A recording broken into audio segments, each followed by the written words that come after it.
Hello everyone. MP police के previous questions में maths का ये है पार्ट 46।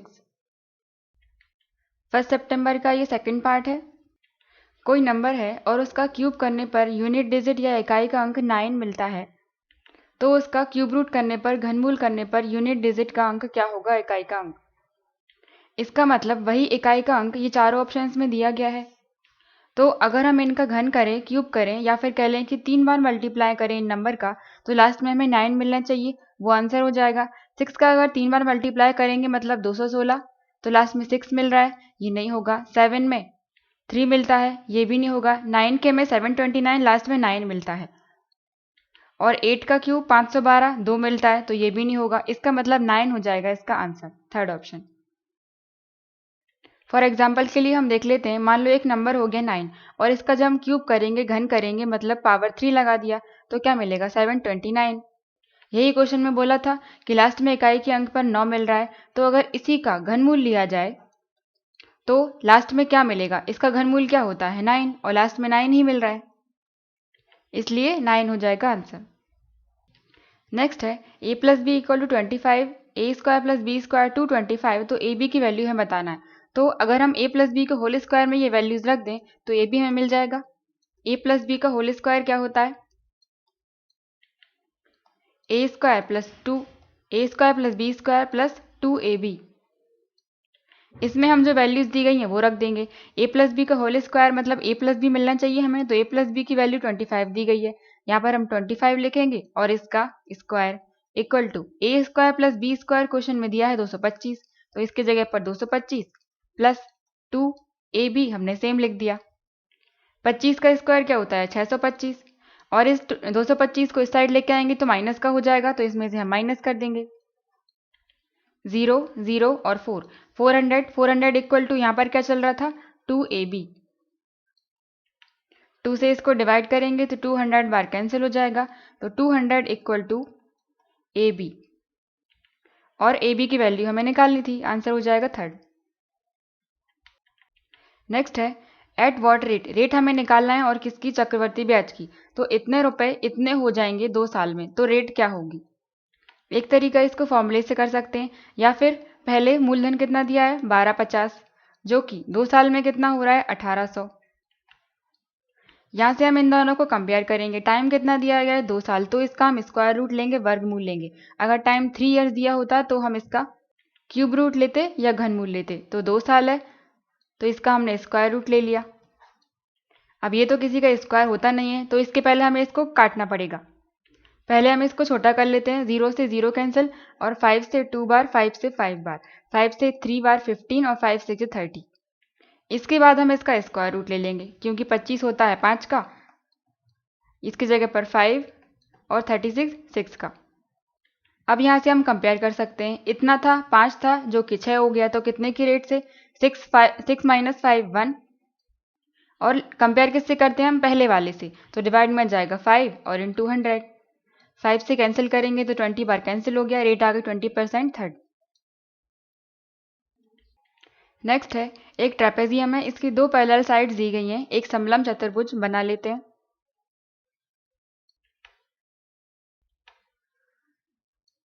तो इसमें पैरेलल साइड या समांतर भुजाएं दी गई हैं 36 और 64। बड़ी वाली नीचे वाली होती है क्योंकि इसकी लंबाई बड़ी है 64, और दूसरी हो जाएगी 36। और इन दोनों के बीच की दूरी दी गई है 20 सेंटीमीटर, ये वाली हो गई 20। तो हमें इसका क्षेत्रफल या एरिया बताना है। इसके एरिया का फॉर्मूला क्या होता है, 1/2 इंटू में a plus B into height या ऊंचाई, और a प्लस बी यहाँ पर क्या होती है, समांतर भुजाओं की लंबाई। a और b दोनों को जोड़ना है, तो हो जाएगा 1/2 इंटू में 36 प्लस 64 इंटू हाइट या ऊंचाई कितनी है 20, इक्वल टू 1/2। 36 और 24 को जोड़ेंगे तो 0 9 और 10 100 आ गया इंटू में, और इंटू में 20 पहले से ही था, 2 से इसको कैंसिल करेंगे 10 बार कैंसिल हो जाएगा, तो यहाँ से इसका एरिया या क्षेत्रफल हमें मिल गया 1000। 1000 ऑप्शन में ही नहीं है। 36 और 36 कितने हो जाएंगे 64, 100 और हाइट है 20, 2 से डिवाइड 10 और मल्टीप्लाई तो 1000, इसका आंसर 1000 ही आएगा। ये ऑप्शन गलत दिए गए हैं, आंसर होगा 1000। नेक्स्ट है, एक पॉलिनोमियल एक बहुपद को डिवाइड किया जाता है x - 2 से। तो भागफल ये क्वेश्चन मिलता है इतना और शेषफल रिमाइंडर 3। तो वह बहुपद हमें बताना है, वह पॉलिनोमियल बताना है। तो यहाँ पर कुछ वैल्यू होगी, पॉलिनोमियल होगा, इसमें हमें डिवाइड करना है x - 2 से। मतलब x - 2 यहाँ आएगा और जो भागफल है वो यहाँ पर आएगा और शेषफल कितना बच रहा है 3, यहाँ कहीं 3 बचेगा। तो यहाँ पर ये अंदर वाली टर्म हम कैसे निकाल सकते हैं? यहाँ पर मान लो कुछ भी होगा, मान लिया हमने कि p था और इसमें हमने डिवाइड किया होगा x - 2 से, तब जाके हमें इक्वल में क्या मिला होगा x + 5 और शेषफल बच रहा है 3। तो अगर हम इन दोनों का आपस में मल्टीप्लाई कर दें, मतलब इसका और इसका आपस में मल्टीप्लाई कर दें और 3 जोड़ दें, तो ये वाली वैल्यू हमें मिल जाएगी। ये तो एक फॉर्मूला भी होता है, या फिर इसको ऐसे भी देख सकते हैं, जो अंदर टर्म लिखी है अगर हमें वो पता करना है तो इसका और इसका आपस में मल्टीप्लाई कर दो और जोड़ दो 3। तो x - 2 इंटू करेंगे हम x + 5 का और प्लस कर देंगे 3। तो इक्वल टू मल्टीप्लाई करना है, x का मल्टीप्लाई x में करेंगे सबसे पहले तो x² आ जाएगा, फिर x का मल्टीप्लाई हम 5 में करेंगे तो प्लस 5x। इसके बाद दूसरी टर्म लेंगे -2 का इन दोनों में फिर से करेंगे, -2 का मल्टीप्लाई x में तो -2x और -2 × 5 -10 और प्लस का ये 3 साथ में है। तो ये क्या हो जाएगा x², 5 में से 2 माइनस करेंगे तो +3 बचेंगे, प्लस के 3x और 10 में से 3 माइनस करेंगे तो 7, लेकिन माइनस के आएंगे क्योंकि 10 बड़ा है। तो ये हो जाएगा answer x² + 3x - 7, third option. या फिर अगर फॉर्मूले से करना है तो वैसे भी कर सकते हैं। ये हो जाएगा dividend equal to divisor into quotient plus remainder. Dividend क्या हो गया हिंदी में? भाज्य, जो कि ये अंदर लिखा होता है, ये होता है भाज्य इक्वल टू भाजक इंटू भागफल प्लस शेषफल। इसमें वैल्यू रख के भी किया जा सकता है। नेक्स्ट है, एक रेक्टेंगल है, आयत है, तो इसकी आसन्न भुजाएं या एडजेसेंट साइड्स का रेशो दिया गया है 2:3।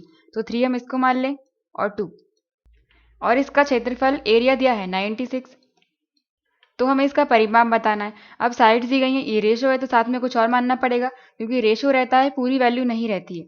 तो साथ में हम x मान लेते हैं।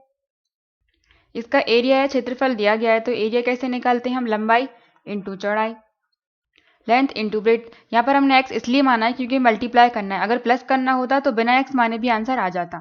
तो इसका एरिया कितना दिया है 96 इक्वल टू लंबाई हो जाएगी 3x इंटू 2x। ये हो जाएगा 96 इक्वल टू 3 × 2 6 और x² 6 से इसको डिवाइड करेंगे तो 1 और 6 बार, तो यहाँ से हमें 16 इक्वल टू मिल गया x²। ये x² है तो 16 का रूट लग जाएगा इक्वल टू x, और x की वैल्यू यहाँ से हमें मिल जाएगी 4। x इक्वल टू मिल गया, यहाँ से हम लंबाई और चौड़ाई निकाल सकते हैं। यहाँ पर x की वैल्यू 4 रखेंगे, 3 और 4 12, और यहाँ पर रखेंगे तो 2 × 2 4 है, 4 × 2 8। अब हमें इसका परिमाप बताना है, तो ये 12 हो गई तो ये भी 12, और ये 8 है तो ये भी 8, क्योंकि आमने सामने वाली सेम होती है। परिमाप के लिए इन सबको जोड़ दो, या फिर फॉर्मूले में रख देंगे पेरीमीटर या परिमाप इक्वल टू क्या होता है 2 × लंबाई प्लस चौड़ाई। लंबाई कितनी है 12, चौड़ाई 8, 12 और 8 जोड़ेंगे 20 हो जाएंगे, और 20 का मल्टीप्लाई करेंगे तो हो जाएगा 40। तो आंसर है इसका 40। लेकिन यहाँ पर 60 दिया है तो 2 और 3 था, 2 × 3 6 से कैंसिल करेंगे तो 16, और 16 का 4 ही आएगा। 4 3 = 12, 4 2 = 8। इसका आंसर 40 ही आएगा, ये गलत दिया है, आंसर होगा 40। नेक्स्ट है, एक क्यूबिकल ओपन वाटर टैंक है, घन के आकार की टंकी है लेकिन खुली हुई है। तो ये एक टंकी हो गई घन के आकार की, मतलब चारों साइड से हमें बराबर रखनी है। इसका सरफेस एरिया या कुल पृष्ठीय क्षेत्रफल दिया है 720। पृष्ठीय क्षेत्रफल मतलब जितनी भी इसमें पृष्ठ हैं उन सबका क्षेत्रफल। लेकिन बोला गया है कि टंकी खुली है, मतलब ऊपर से ये खुली है, मतलब जो ये ऊपर वाला हिस्सा है वो हमें नहीं लेना है। तो घन के लिए पृष्ठीय क्षेत्रफल या सरफेस एरिया कैसे निकालते हैं हम? 6a² से। और 6 क्यों लिया, क्योंकि इसमें 6 फेस होते हैं। अब यहाँ पर ऊपर वाला एक हमें नहीं लेना है तो उसको हटाना पड़ेगा, 6 में से 1 माइनस कर दो तो इसका एरिया या सरफेस एरिया कितना हो जाएगा 5a²। अब इस वाले फॉर्मूले में हम वैल्यू रखेंगे, कितना दिया है 720, एरिया है सरफेस एरिया की जगह पर 720 इक्वल टू 5 इंटू a²। यहाँ से हमें a की वैल्यू निकालनी है, 5 से इसको डिवाइड करेंगे तो 122 बचा, 4 बार 20 और 4 बार 20, 144 इक्वल टू a²। अब ये स्क्वायर है तो 144 का रूट लग जाएगा इक्वल टू a। 144 किसका होता है 12 का, इक्वल टू a। यहाँ से हमें a की वैल्यू मिल गई। a क्या मानी थी हमने, इसकी एक साइड एक भुजा और सभी बराबर होती है, सभी 12 12 होंगी, मतलब इसकी लंबाई भी 12, चौड़ाई भी 12 और हाइट भी 12। हमें इसकी टंकी की क्षमता बतानी है कि इसमें कितना पानी आ सकता है, वो भी लीटर में। तो क्षमता हम कैसे निकालते हैं, जितना इसका आयतन होगा, वॉल्यूम होगा, उतना ही पानी इसमें भर सकते हैं। तो हम इसका आयतन या वॉल्यूम निकालेंगे, इसका फॉर्मूला होता है a क्यूब। जो भी साइड दी गई है उसका क्यूब कर दो, घन कर दो। साइड कितनी है 12, 12 का क्यूब करेंगे तो इसका क्यूब होता है 1728। और ये किसमें आया है, मीटर में था तो मीटर क्यूब में आएगा, लेकिन हमें लीटर में निकालना है। 1 क्यूबिक मीटर में 1000 लीटर होते हैं। तो 1728 क्यूबिक मीटर में कितने लीटर होंगे, तो इसमें हम 1000 का मल्टीप्लाई कर दें तो ये हो जाएगा 1728000 और यह जाएगा लीटर में। तो इसका आंसर हो जाएगा थर्ड वाला ऑप्शन। लेकिन यहाँ पर ये दिया है, ये नहीं होगा, 1 मीटर क्यूब में 1000 लीटर ही होते हैं, तो इसका आंसर इतना ही आएगा, थर्ड ऑप्शन। नेक्स्ट है एवरेज या औसत दिया है हमें 5 ऑब्जर्वेशंस का, तो जिसमें से 4 ऑब्जर्वेशंस यहाँ पर दी गई हैं, तो फिफ्थ पांचवी क्या होगी। यहाँ पर औसत दिया है तो जब औसत में हम कुल संख्या का मल्टीप्लाई करते हैं तो हमें सम मिल जाता है। यहाँ पर कितने हैं 5, तो 5 का मल्टीप्लाई करना पड़ेगा, 5 4 2 10 और 10 और 11।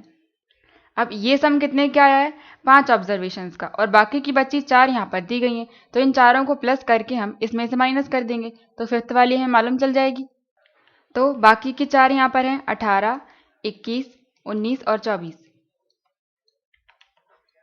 9 और 1 10, 18 22, 2 बचे और ये 6 7 8, 82 आ गया। 4 का सब ये 82 है तो 5 वाले में से माइनस कर दो तो फिफ्थ वाली ऑब्जर्वेशन मालूम चल जाएगी, ये आएगा 8, 10 में से 8 2, तो आंसर हो जाएगा 28, फर्स्ट ऑप्शन। नेक्स्ट है एक क्वाड्रिलेटरल या चतुर्भुज है, इसमें से 3 एंगल हमें दिए गए, चौथा हमें बताना है।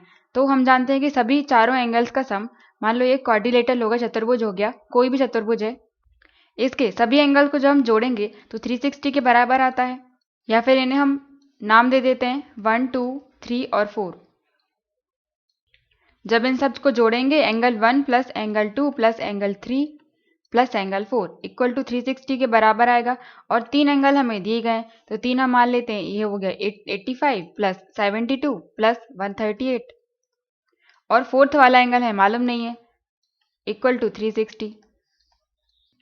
यहाँ पर इनको प्लस करेंगे, 8 और 2 10 और 5 15, 1 बचा, 7 8 16 और 3 19 की 9, 1 बचा और 2 295 प्लस जो फोर्थ वाला एंगल है इक्वल टू 360। इसको हम उस साइड लेके जाएंगे तो माइनस का हो जाएगा, 360 में से माइनस करेंगे तो फोर्थ वाला एंगल हमें मिल जाएगा। 360 में से माइनस करें 295 को, ये हो जाएंगे 5, 5 बचे, माइनस करेंगे ना तो 6 और ये 0, तो आंसर हो गया 65, फर्स्ट ऑप्शन। नेक्स्ट है एक ट्रायंगुलर रीजन है या त्रिभुजाकार क्षेत्र है, इसका आधार दिया है 32, क्षेत्रफल या एरिया दिया है 288 और इसकी हाइट या ऊंचाई बतानी है तो वो हमने h मान ली। एरिया क्या होता है ट्रायंगल का 1/2 बेस इंटू हाइट या आधार इंटू ऊंचाई। एरिया इसका था 288 तो एक ही जगह पर 288 इक्वल टू 1/2 इंटू बेस या आधार है 32 इंटू हाइट मालूम नहीं है तो वो हमने h मान ली। 2 से इसको डिवाइड करेंगे, 2 1 2 2 6 12, 4 से डिवाइड कर दें, 4 4 16 और 4 7 28, 2 बार 8, 4 से फिर से कैंसिल हो जाएगा 1 बार, 3 बचे तो 8 बार 32, तो इसकी हाइट कितनी निकल कर आ गई 18 सेंटीमीटर, तो आंसर हो जाएगा थर्ड। नेक्स्ट है, रेक्टेंगल या आयत का क्षेत्रफल दिया गया है इतना, तो अगर उसकी साइड्स को डबल कर दिया जाता है तो नया वाला क्षेत्रफल एरिया क्या हो जाएगा। एक तो हम इसको डायरेक्ट देख सकते हैं, एरिया ऑफ रेक्टेंगल या आयत का क्षेत्रफल कैसे निकालते हैं, लंबाई इंटू चौड़ाई, लेंथ इंटू ब्रेथ। तो यहाँ पर 400 दिया है, दुगना कर रहे हैं, इसको भी दुगना और इसको भी दुगना, मतलब 4 गुना, तो इसका 4 गुना कितना हो जाएगा, 1600। फोर्थ वाला, या फिर अगर फॉर्मूले से देखें, एरिया कितना दिया गया है, 400। इसकी लंबाई, पहले लंबाई हमने मानी थी l, बाद में जब इसको डबल कर देंगे तो लंबाई हो जाएगी 2l, और पहले थी इसकी चौड़ाई b, बाद में डबल कर दिया तो 2b।